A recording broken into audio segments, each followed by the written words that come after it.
Bienvenue sur la vidéo explicative de comment on apporte un MSR au niveau du TSR. Si vous avez la version 2011, il faudrait faire quelques vérifications avant de copier-coller votre MSR au niveau de TSR.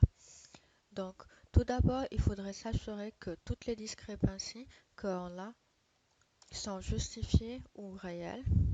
Sur cet exemple-ci, on a deux discrepancies qui ont été justifiées et vérifiées au niveau des étagères et des palettes.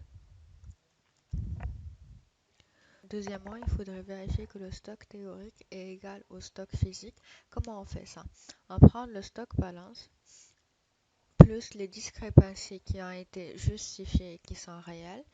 On regarde en bas du tableau. On a un total de 110 912. Ce total-ci, on le compare au compte physique. Quand on fait cet exercice-là, on remarque qu'il y a une discrépancie de 2220.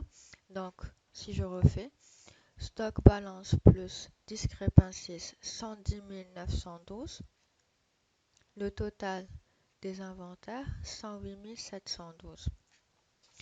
Donc, pour repérer cette erreur-ci, qu'est-ce qu'on fait? On prend tous les items qu'on a en stock versus tous les items qui sont à zéro en stock physique. On remarque que pour les moustiquaires, on a 2200 en stock théorique et 0 en stock physique.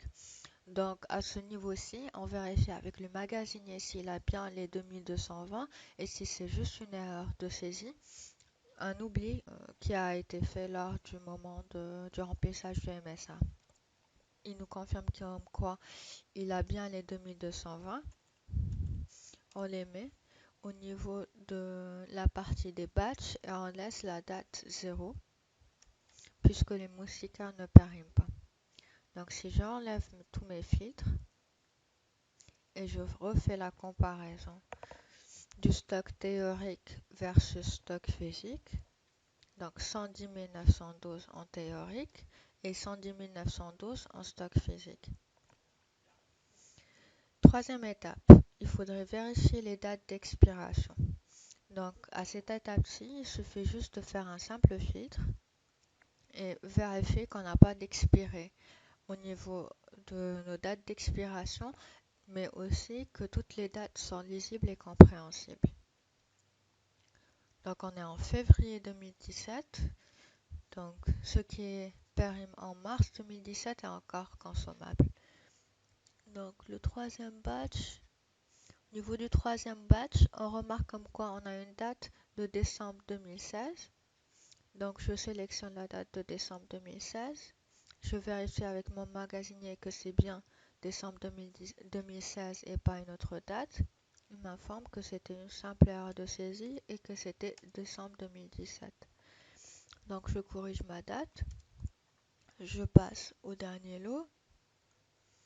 Je remarque que le format de la date est différent de celle que j'ai l'habitude d'avoir. Regardez ici, on a jour, mois, année. Alors que sur les autres, on a mois, jour et année. Donc ce format-ci n'est pas lisible par notre MSA puisqu'on a l'habitude d'avoir des formats anglais. Donc on doit noter janvier 2019. On corrige toutes les dates.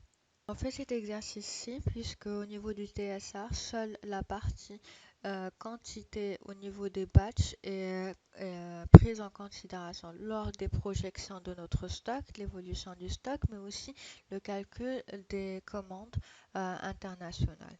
Cette partie-là n'est pas négligée puisque sans cette partie-là, votre TSR ne fonctionnera pas.